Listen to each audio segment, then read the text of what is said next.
नमस्कार दोस्तों। तो आज काफ़ी समय के बाद में फिर दोबारा से मैं आपके सामने हाजिर हूँ। और रिसेंटली मैंने आपके सामने एक बार सहारा का जो फंड्स था जो गवर्नमेंट ने रिलीज़ किया है, सुप्रीम कोर्ट ऑफ इंडिया ने रिलीज़ किया है और उसको सहकारिता मंत्रालय को 5,000 रुपये जो हैं वो उनके इन्वेस्टर्स को बांटने के लिए बोला है।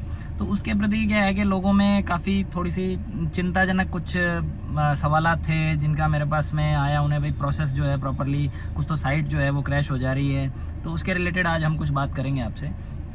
अभी इसमें ज़्यादा लंबा ना करते हुए हम सबसे पहले शुरुआत करते हैं कि जो गवर्नमेंट ऑफ इंडिया ने अभी जो सहकारिता मंत्रालय जो अमित शाह जी ने उसका सहारा का रिफंड पोर्टल जो है वो ऐसे स्टार्ट किया है। उस साइट पे जब आप जाते हैं तो इनिशियली आपको सबसे पहले आपका जो आधार के लास्ट 4 डिजिट्स हैं, सबसे पहला जो इंटरफेस खुलता है उसमें आपको अपना लॉगिन आईडी बनाना पड़ता है। अब लॉगिन आईडी कैसे बनेगा? लॉगिन आईडी के लिए आपको अपने आधार की लास्ट 4 डिजिट्स उसमें मेंशन करनी है और नीचे उसी आधार से लिंक्ड जो मोबाइल नंबर है वो आपने मेंशन करना है और आपका उस पर OTP आएगा उसी मोबाइल नंबर पे। OTP जब आप उसमें डालेंगे तो आपका लॉगिन आईडी बन जाएगा। फॉर नाउ ऑनवर्ड्स जैसे ही आपका लॉगिन आईडी जनरेट हो जाता है तो फ्यूचर रेफरेंस के लिए आप जो है आपको हर बार अपना मोबाइल नंबर और आधार की लास्ट 4 डिजिट्स डालनी होंगी। आप अपने प्रोफाइल को लॉगिन कर सकते हैं। लॉगिन करने के बाद में आपके पास नेक्स्ट ऑप्शन जो है वो खुलता है। उसमें आता है आपके आधार के 12 डिजिट्स आपने मेंशन करनी है और नीचे OTP आता है फिर दोबारा से एक दफ़ा उसी आधार वाले नंबर पे ही। जैसे ही आप मेंशन करेंगे सेंड OTP का ऑप्शन आएगा, आपने उसमें मेंशन करना है वो OTP जो आपके मोबाइल पे आ गया।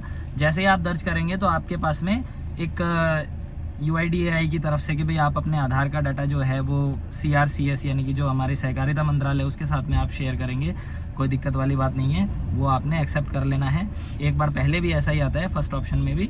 और वो उसके बाद में जब आप लॉगिन करते हैं जैसे ही आप अपना वो एड्रेस वो OTP डाल देते हैं तब वहाँ पे साइट थोड़ा बहुत ना लिंगर ऑन करता है।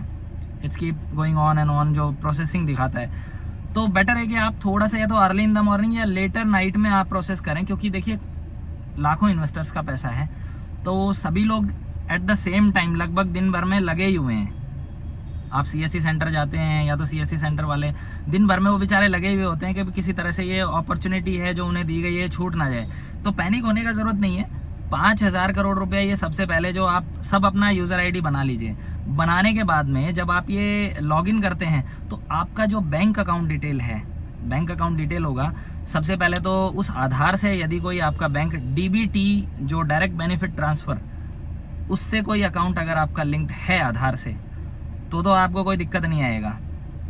आपको आगे अपना क्लेम अमाउंट का जो है वो आपको डिटेल्स वगैरह फिलअप करना है और आपकी जितनी भी कोऑपरेटिव सोसाइटीज़ थी सहारा की तरफ से, हमारा इंडिया क्रेडिट कॉरपोरेशन, सहारा इंडिया करके है, ऐसे करके उसकी 4 सहकारिता जो ऊपर ही आपको मेंशन होगी, उनमें से जितने भी, क्योंकि एक आदमी ने अलग अलग स्कीम्स में इन्वेस्ट किया हुआ है, ये कभी 5,000 कर दिया तो कभी 10,000 कर दिया, कभी 20,000 किया, तो सबने अपनी कैपेसिटी के हिसाब से अलग अलग में या चाहे एक में ही अलग अलग समय में टाइम टेन्योर में इन्वेस्टमेंट किया हुआ है। उस इन्वेस्टमेंट की डिटेल्स आपने एक ही बार में फिल करनी है। ऐसा नहीं है कि आपने आज एक का डाल दिया डिटेल, फिर 2 दिन बाद आप फिर दोबारा दूसरे का डालेंगे, वो नहीं डलेगा। फॉर द टाइम बिंग आपको सभी जितने भी आपके इन्वेस्टमेंट्स की डिटेल्स हैं वो आपको उनका अकाउंट नंबर और डिटेल्स वो सब मेंशन करनी होगी। उससे पहले DBT का मैं आपको थोड़ा सा डिटेल में बताना चाहूँगा। DBT क्या है? आपको याद होगा कि जब मोदी गवर्नमेंट आई थी तो सब्सिडी डायरेक्ट अकाउंट में ट्रांसफ़र होती थी आपकी। सब्सिडी किसकी? गैस सिलेंडर वाली।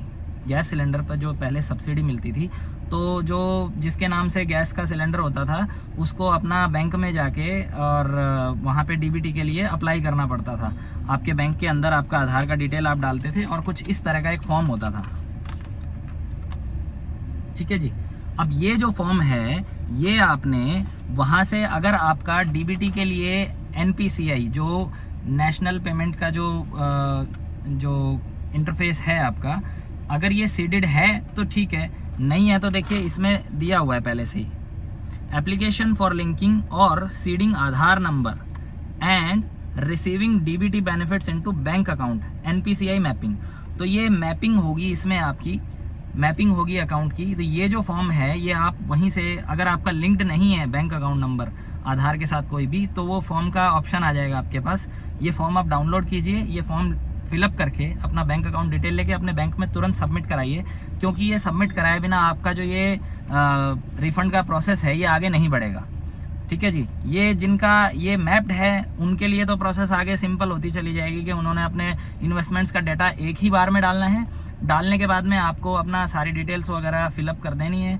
आपको अपनी आईडी, अपना बैंक अकाउंट नंबर सब आप उसमें मेंशन कर देंगे एक दफ़ा फिर से, और फिर आपके पास में एक रिसिप्ट मिलेगी टोटल जो आपने इन्वेस्टमेंट किया है उसके रिलेटेड, कि भाई आपने ये इन्वेस्टमेंट, आपकी ये क्लेम अमाउंट है, जो है वो पूरा एक प्रिंट आउट निकलेगा। उस प्रिंट आउट पे आपको अपनी फ़ोटो एफिक्स करना है। फ़ोटो एफिक्स करके और नीचे अपने सिग्नेचर करके, वो एक डिक्लेरेशन ही होता है, और वो स्कैन करके फिर दोबारा से अपलोड होगा वो उसी साइट पे। फिर आपको लास्ट में एक एक्नॉलेजमेंट मिल जाएगा, और उसमें ये होगा कि 45 डेज़ के अंदर आपके उसी सब्सिक्वेंट अकाउंट के अंदर, जो रेस्पेक्टिव अकाउंट जो आपके आधार से जुड़ा हुआ है, उसमें वो फंड जो है वो कभी भी आ सकता है। 10 से 15 दिन का प्रोसेस लगता है क्रॉस वेरीफाई करने के लिए सहकारिता मंत्रालय को, कि भाई ये जो इन्वेस्टर है इसकी डिटेल्स प्रॉपरली हैं कि नहीं है, सब कुछ जो भी इन्वेस्टमेंट है। और उसके बाद में जो आने वाले 30 दिन बनते हैं, उन 30 दिन में कभी भी आपका पैसा आपके अकाउंट में आ जाएगा। अब इसमें 2-3 सवाल जो हैं, मेजर सवाल, वो अराइज होते हैं कि आपको इनिशियली कितना अमाउंट आएगा आपके अकाउंट में। देखिए, किसी ने 15 किया हुआ है, तो किसी ने 20 किया हुआ है, किसी ने 1 लाख किया हुआ है, किसी ने 5000 किया हुआ है। तो गवर्नमेंट ऑफ इंडिया ने अभी यही डिसाइड किया है कि जितने भी इन्वेस्टर्स हैं सबको 10-10 हज़ार रुपया दिया जाएगा, चाहे आपने कितना भी इन्वेस्टमेंट किया हो। और किसी को भी ऐसा नहीं है कि 5,000 से लेके 10,000 वालों को पहले मिलेगा, 10 से लेके 20 वालों को बाद उसके बाद मिलेगा, नहीं। चाहे किसी ने कितना भी किया हुआ हो, उनको उनके पहले इंस्टॉलमेंट के तौर पे 10-10 हज़ार सबको मिल जाएंगे। जिनका कम है, 10 से कम बनता है, तो उनका एक बार में इसी सिनेरियो में, टाइम फ्रेम में पैसा जो है उनको मिल जाएगा। बार बार लॉगिन करने की भी ज़रूरत नहीं है। फिर जो है सहकारिता मंत्रालय फिर सुप्रीम कोर्ट के पास जाएगा, कहेगा कि हमने 5,000 बांट दिए हैं और ये उनका डिटेल है। उसके बाद में वो जैसे सुप्रीम कोर्ट फिर दोबारा से जो 24 से 25 हज़ार करोड़ रुपए जो जमा है, सुप्रीम कोर्ट ने जो अपने पास में रखा हुआ है एक तरह से गवर्नमेंट के पास में, वो फिर दोबारा से दूसरी इंस्टॉलमेंट, अब वो 5,000 करोड़ का करते हैं रिलीज़ या 10 का करते हैं, वो डिपेंड करता है। तो आपने पैनिक नहीं करना है, पैसा सबका आएगा, 1 बाय 1 आएगा।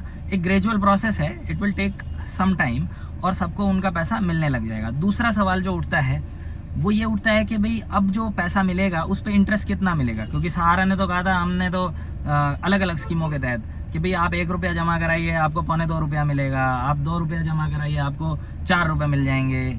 किसी में कुछ है, किसी में 1 का 1.5 गुना हो गया, किसी में 2 गुना हो गया, किसी में 3 गुना, अलग अलग टाइम फ्रेम के हिसाब से।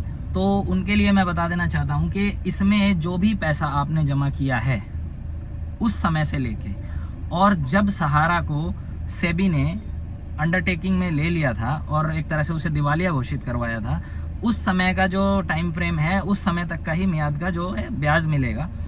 और इसके बाद में एक मेजर जो क्वेश्चन अराइज होता है वो ये होता है कि जो पैसा है वो कब तक मिलेगा। कब तक मैंने आपको ऑलरेडी बता दिया है कि 10 से 15 दिन का उनका वेरिफिकेशन का प्रोसेस होता है, और उसके बाद में जो है वो पूरा, उसके बाद नेक्स्ट 30 डेज़ में कंप्लीट मिल जाएगा। और ये चीज़ आप ज़रूर से याद रखिएगा, ये आपने ज़रूर करवाना है अपडेट अपना,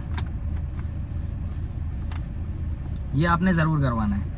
मैपिंग जो है ये कंपलसरी है, इस मैपिंग के बिना आपकी बात नहीं बनेगी। आपको अपना अकाउंट जो है आधार से लिंक करवा के आना पड़ेगा, NPCI मैपिंग जिसे हम बोलते हैं। आप वो फॉर्म जो है साइट पर से डाउनलोड कीजिए और बैंक में अपना आधार का एक कॉपी लेके जाइए, उस पर सिग्नेचर काउंटर साइन कीजिए, उस फॉर्म के अंदर डिटेल फिलअप कर दीजिए कि मेरा अकाउंट जो है वो ऐसे ऐसे आपकी ब्रांच में है। इसमें ऑलरेडी एक परफॉर्मा है, जैसे टू द ब्रांच मैनेजर और सो and so branch, account number यहाँ पे मेंशन हो जाएगा, नाम आपका मेंशन हो जाएगा। ये डमी भरा है मैंने तो अपनी तरफ से।